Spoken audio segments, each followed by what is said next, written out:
O filme deste caso que está a marcar a atualidade política aqui em Cabo Verde e para nos ajudar a olhar para as consequências políticas que este caso poderá ter na Presidência da República são meus convidados, José Maria Veiga e José António dos Reis. Muito boa noite, obrigado pela vossa disponibilidade. A minha primeira pergunta é o seguinte: como foi possível que estes pagamentos fossem permitidos ao longo destes 2 anos fora da lei? Ou seja, a Presidência da República... aliás, o Tesouro não se intromete nas contas da Presidência da República para saber quanto é que se gasta no Palácio do Platô? Bom dia, boa noite, Marco Rocha, boa noite, José António Freire, boa noite, telespectadores. Obrigado pelo convite. Bom, antes de mais, eu gostaria de começar por dizer que para haver um pagamento de uma despesa, tem que haver a criação dessas despesas de forma legal.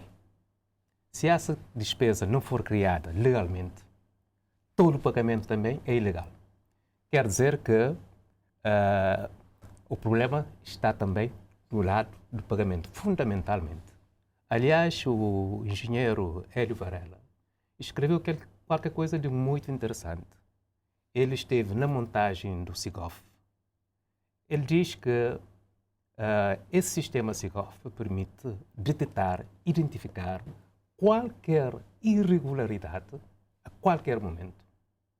Portanto, se essa questão aconteceu, pagamentos de indivíduos, quer dizer, ele diz que falharam em toda a linha, desde o princípio até o fim, quem aprovou, quem executou, quem ordenou os pagamentos, por forma que todo o sistema acaba por cair numa situação quer dizer, que não dá garantias, exatamente porque as pessoas e as funções falharam em todo o processo. Quer dizer que toda essa questão é preciso ver tudo isso, porque não se sabe já agora quantos pagamentos de indivíduos têm acontecido e que montantes estarão em causa. Isso quer dizer que é preciso, de facto, fazer um trabalho global de todo o sistema financeiro aqui em Cabo Verde. José António dos Reis, ninguém deu por estes pagamentos que a Inspeção-Geral das Finanças diz que foram ilegais ao longo destes 2 anos? É verdade. Parece que ninguém teria dado conta e antes, propriamente, de ir direto à questão, gostaria de o cumprimentar e cumprimentar também o Dr. José Maria Veiga e dizer que numa situação dessas, creio eu que é fundamental que o sistema funcione, sobretudo em termos de controle. Portanto, aqui temos de facto um problema de ausência de controle interno e de controle externo. Quando fala de controle interno, está-me a dizer o quê? Controle por parte da Presidência da República e por parte do Ministério das Finanças. Não direi, eventualmente, Ministério das Finanças, porque, segundo se diz, o Ministério das Finanças não intervém. Mas há um controle a nível do Tribunal de Contas, não é? E eu não sei com que irregularidade, mas creio eu que isso deveria, portanto, essas falhas deveriam ser detectadas.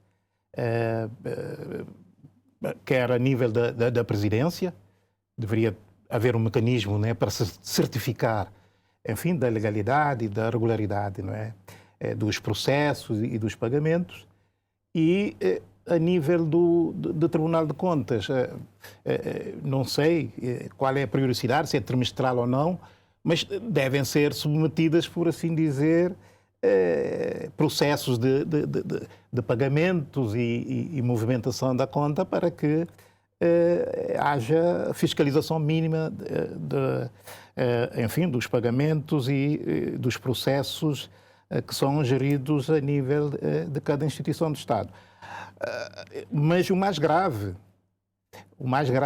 é que este episódio só foi detectado por denúncia nas redes sociais, denúncia pública, que levou, portanto, à reação quer da Presidência, quer dos outros organismos. Inclusivamente, até na altura, acho eu, que houve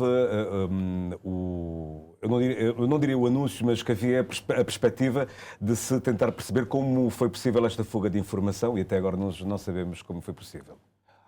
Creio eu que é uma situação grave do ponto de vista de gestão das informações do Estado. Mas isso não retira a gravidade do facto de ter havido uma gestão, e eu aqui direi, vai lá, que foi uma gestão desastrosa, porque o número de ilegalidades e irregularidades, não é, que se detectam no relatório deixa, de alguma forma, claro de que, ou por incompetência ou por negligência, não houve rigor nas decisões tomadas, sobretudo em termos de contratação e em termos de realização de pagamentos. E está a querer dizer-me o quê? Que o chefe da Casa Civil tem responsabilidades neste caso e que, por exemplo, já deveria ter pedido a sua demissão? Não, eu não tenho dúvidas de que há responsabilidades e, aliás, o relatório não deixa dúvidas, não é, para ninguém. A responsabilidade, em termos de competência para tomar decisões nessa matéria administrativa-financeira, é da Casa Civil. E creio eu que não se pode atribuir essas responsabilidades a nenhuma outra pessoa, a nenhuma outra entidade. Jean Maria Veiga, qual é a responsabilidade já agora que o chefe da Casa Civil tem neste caso? Provavelmente conversa com o Presidente da República todos os dias, não é? Jorge Tolentino tem condições para continuar a ser o chefe da Casa Civil do José Maria Neves? Bom, antes de mais para dizer que, segundo o Jornal da Nação, essa questão já tinha sido vindo ao público desde 2017. Porque a maior parte das questões que vem no relatório da inspeção são questões antigas. Há uma outra questão que é recente, mas todo o resto tem a ver com questões antigas. Não se levou em conta essas questões, mas de todo modo a situação tem que ser trabalhada, a situação é grave, estou de acordo com o Dr. José António Reis. A nível da Presidência da República, bom, o chefe da Casa Civil é quem despacha, quem assina, quem dirige tudo que tem a ver com a parte administrativa da Presidência. Agora, a questão que se coloca é que um relatório de inspeção representa o quê? Representa a opinião dos auditores. Ainda falta o Tribunal de Contas. Não há nenhum documento acabado. Ainda estamos no início do processo. E quem certamente irá responder perante o Tribunal de Contas todas essas questões será o chefe da Casa Civil, porque tem que haver contraditório, tem que haver todo um trabalho a ser feito. De modo que é preciso respeitar esse tempo e, neste momento, não faz sentido, por exemplo, a demissão do chefe da Casa Civil numa situação em que ainda estamos face a opiniões de inspetores. Não há nada ainda definitivo. Embora pode ser que o Tribunal de Contas venha, por exemplo, a aprovar. Fazendo futurologia jurídica, qual poderá ser a opinião do Tribunal de Contas pelo que é que nós sabemos do relatório? Sabe, essa situação em Cabo Verde, já agora é preciso ver tudo isso, porque, repare, há um problema que se coloca da própria questão que tem a ver com a Inspeção Geral das Finanças. A forma como os inspetores são designados, o Tribunal de Contas, os juízes como são designados. Há toda uma situação que é preciso trabalhar para que haja, de facto, autonomia total nesse processo. Agora, também há uma situação que é sempre reclamada. É o facto de haver celeridade em certos processos, em outros processos há um engavetamento. Está a ver? Então, toda essa situação precisa ser trabalhada, precisa ser discutida e o país tem que criar condições para darmos um salto nessa matéria. Caso contrário, é um sistema que não inspira confiança. Porque estamos a depender do governo, de alguns elementos do governo, que ditam as coisas como bem entenderem. Portanto, isso tem que ser discutido, tem que ser posto sobre a mesa. É claro que, havendo irregularidades, situações como essa têm que ser tratadas, cuidadas e, sobretudo, têm que ser eliminadas do sistema. Essa situação tem que ser, de facto, eliminada para que não aconteça nunca mais. Tem esta mesma perspectiva? Não, eu creio que, pronto, no relatório houve contraditório, naturalmente, e é da lei que haja contraditório e, eventualmente, a nível do julgamento de contas pelo Tribunal de Contas, haverá, eventualmente, um segundo contraditório. Mas eu creio que, analisando o relatório e as normas que foram aplicadas, creio eu que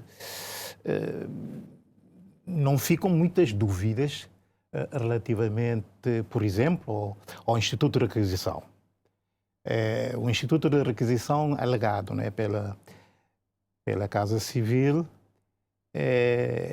creio eu que neste caso até se poderia aceitar que fosse aplicável, mas teria de ser, segundo a lei diz, pelo membro do governo e não propriamente pela Casa Civil, decidindo, portanto, sobre essa matéria de requisição, portanto, da Cabo Verde Telecom para a presidência. Portanto, há aqui uma falha em termos de entendimento da lei que eu creio que, em nome de segurança jurídica nas decisões,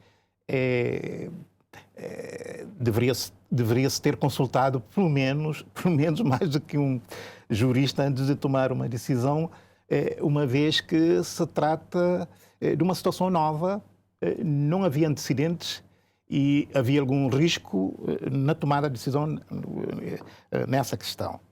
Um segundo aspecto que me parece também claro no relatório é relativamente à contratação da conselheira jurídica do Presidente da República, em que uma das falhas, que é das falhas elementares, é não tomar de posse. E não tomando posse, e quando a lei estipula claramente que deve tomar posse, significa que não iniciou as funções. E, no entanto, foi-se pagando o salário. E são falhas, do meu ponto de vista, inadmissíveis a nível de uma gestão administrativa rigorosa. Aqui houve pouco rigor. Não estou aqui para criticar ou mandar abaixo, portanto, uma pessoa que até é uma pessoa muito simpática e querida, porque tem uma forma de ser e de estar muito... um trato muito elegante, mas a verdade é que, em matéria de gestão de coisa pública, temos de ser rigorosos, não é? Exatamente porque vivemos também numa sociedade que não brinca em serviço quando surgem essas coisas. Portanto, devemos fazer tudo para evitar. E estamos sempre precavidos com... sobretudo tendo a lei a nosso favor, para que, quando surjam essas situações, estejamos em condições de nos defender. O Presidente da República, na declaração que ele fez ao país no dia 23, 24 de dezembro do ano passado, já não me recordo a data ao certo, ele dizia que se houver alguma ilegalidade, ele vai repor as verbas que a Inspeção-Geral das Finanças disse que ele, eventualmente num relatório que saiu agora, dizia que ele deveria repor. O chefe da Casa Civil também há dias disse a mesma coisa. Este imbróglio, ou seja, esta solução do José Maria Neves em devolver o dinheiro que é indevido, chega para que a presidência saia menos chamuscada neste caso ou nem por isso? Olha, é assim, eu acho que o mal já está feito. Agora é fazer, o que se tem de fazer é gestão de danos. E do meu ponto de vista, se o Presidente da República considerar que aquele relatório da Inspeção-Geral de Finanças traduz a verdade e a realidade dos fatos. Se entender que traduz a realidade, não é, que se tem estado, portanto, a falar durante todo esse tempo, creio eu que deve tomar algumas medidas. Entre as medidas, se entender que houve falhas, não é? Se for esse o entendimento, entender que o relatório está a traduzir a realidade, deve fazer uma comunicação ao país dizendo que, de facto, houve falhas, pedindo desculpas, né, pelas falhas, né, portanto, havidas, não é? E tomar as decisões que têm de ser tomadas, quer dizer, porque havendo falhas daquela natureza, nada pode ficar como antes a nível da Casa Civil. Tem de tomar medidas no sentido de dar sinal de que alterou, portanto, o quadro para que as coisas não voltem a repetir.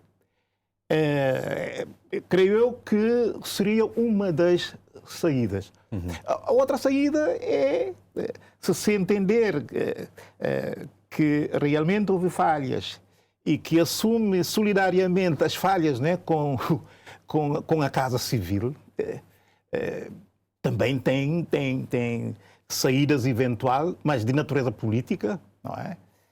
Que pode ir, mas ninguém o pode obrigar, ninguém o pode impor. Isso só pode resultar de uma análise que ele fará e chegar a determinadas conclusões, por exemplo, se tem ou não condições políticas para continuar. Já vamos falar sobre as condições políticas do José Maria Neves para estar à frente da Presidência da República. Mas, José Maria Veiga, como eu dizia há bocado na declaração que o Presidente fez no dia 23 de dezembro, ele prometeu devolver ao Tribunal, se assim o Tribunal decidir, o dinheiro que foi pago indevidamente a quem a Presidência tinha contratado. Este compromisso chega para salvar a Presidência da República, o que o MPD considera ser um grande escândalo de corrupção? Bom, é assim, o problema, como eu disse inicialmente, se coloca dos dois lados. Se coloca do lado de quem recebeu e do lado de quem pagou. E do lado de quem pagou, sobretudo, onde está o problema? Porque o governo está devidamente equipado em recursos humanos para detectar, para identificar, para introduzir correções a tempo em todo o processo que tem a ver com o desembolso de dinheiro. E essa questão não foi suficientemente tratada no quadro deste processo. É claro que houve irregularidades, mas como eu disse também, o relatório de inspeção, como todos os relatórios que existem, feitos às câmaras, às instituições, inclusive o governo diz, por exemplo, que os relatórios de inspeção do Fundo de Turismo e do Fundo de Ambiente não são suficientes para incriminar, para provar que há corrupção, que há crime de corrupção. Tá vendo? Mesmo isso é uma decisão que o governo diz, o governo fala disso, sem, por exemplo, que o tribunal tenha pronunciado sobre essa questão. Agora, neste momento, nós sabemos que as irregularidades havidas no quadro da presidência, como se diz, são muitas, não são apenas relacionadas com o pagamento do salário à primeira-dama ou o pagamento do salário à conselheira. O problema, há muitas outras questões que vêm no relatório, mas que vêm da presidência anterior. Está a ver? Mas essas questões praticamente estão sendo esquecidas para a gente se concentrar sobre unicamente dois problemas: primeira-dama e a conselheira. E até que ponto é que José Maria Neves sai chamuscado ou que a presidência de José Maria Neves sofre com este caso? E até pensando numa eventual recandidatura que será em 2026, por aí. Não, mas repara que neste momento, por exemplo, há muitas vozes da sociedade civil a trabalharem, a pronunciarem sobre a necessidade de haver um trabalho global de transparência no país. E não esqueçamos que há um relatório publicado pelo INE, da Iniciativa das Nações Unidas, da União Africana e também do próprio BAD, que vem no quadro da harmonização dos dados estatísticos a nível do continente africano, que apontam deficiências graves da governação em Cabo Verde, em termos de tudo o que tem a ver com, por exemplo, chegamos a dizer, por exemplo, que a corrupção em Cabo Verde, 59% dos cabo-verdianos com 18 anos ou mais consideram que os primeiros responsáveis pela corrupção em Cabo Verde são os representantes do governo. Isso por quê? Por causa dos contratos sigilosos, por causa... Mas este caso também adensa toda esta desconfiança, não é? Há muita coisa a ser vista nesse quadro, muita coisa a ser vista. Não é só chegar e pegar nesse relatório da presidência e dizer, não, o presidente vai ser isso chamuscado, não é isso? Eu acho que é preciso pôr tudo sobre a mesa já agora, é preciso também reconhecer o mérito ao Presidente da República, ao Sr. Presidente da República, pelo facto de ele mesmo ter pedido a inspeção. O que nós queremos também, certamente a população cabo-verdiana quer, é que também se faça inspeção aos decisores políticos. Isto quer dizer o quê? Vamos abrir uma caixa de Pandora em relação às inspeções que poderemos fazer aos gabinetes dos ministros? Não sei qual é a vossa perspectiva em relação a esta matéria. Aliás, foi um repto lançado pelo próprio, digamos, foi uma acha à fogueira lançada pelo próprio PAICV de sexta-feira. O que eu acho é que, a nível do debate político, há de facto uma tendência naturalmente para, enfim, fazer como que um histórico disto e de alguma forma normalizar a situação pelo facto de já aconteceu no passado, já aconteceu num outro sítio, etc. e tal, e creio eu que é o estilo de debate que não leva e não conduz, por assim dizer, a lado nenhum e nem em termos de pedagogia, contribui para que possamos tomar e adotar medidas para que situações desse tipo não voltem a acontecer. E creio eu que, sobretudo, uma instância como a Presidência da República, que é uma referência, e deve pautar-se, né, por excessivo cuidado em matéria de gestão administrativa e financeira, sem pôr de facto em causa ou minimizar coisas outras que acontecem em outros setores e com outras entidades. Mas a verdade é que a Presidência da República deve estar num pedestal superior exatamente para exercer não só uma função pedagógica, mas moral. Isto quer dizer o quê? Então, o Paulo Veiga há dias dizia que o MPD iria pensar em alguma fórmula política para tentar sacar responsabilidades. E não punha de lado uma eventual comissão parlamentar de inquérito. A Presidência da República deve ir uma CPI no Parlamento? Não, eu creio que isso seria para chicana política e... Nós temos um caso em Portugal em que estão a pedir a presença do Presidente da República numa CPI. Sim, mas o Presidente da República de Portugal, que é um constitucionalista, respondeu à Assembleia dizendo que o Presidente da República só responde politicamente perante o povo. Eu fiquei por entender se é perante o Presidente da República ou se esta CPI também iria elementos da... Não, para aquilo que o Paulo Veiga deixou escapar, não é o Presidente da República, mas sim os integrantes da Casa Civil. Não, o Presidente da República responde politicamente perante o povo e criminalmente perante o Supremo Tribunal de Justiça. O Parlamento pode ter iniciativa através de, neste momento, não sei se 15 ou 25 deputados, para solicitar fazer um requerimento à Procuradoria-Geral da República, pedindo, portanto, o início de um processo contra o Presidente da República. Mas esses 25, se não estou em erro, deputados, esse requerimento tem de ser aprovado por 2/3. E neste momento, no Parlamento, pela configuração existente, não há número suficiente de um grupo para impor ou aprovar um requerimento com 2/3 para abrir um processo de destituição do Presidente da República. Então, eu creio que CPI é para fazer o quê?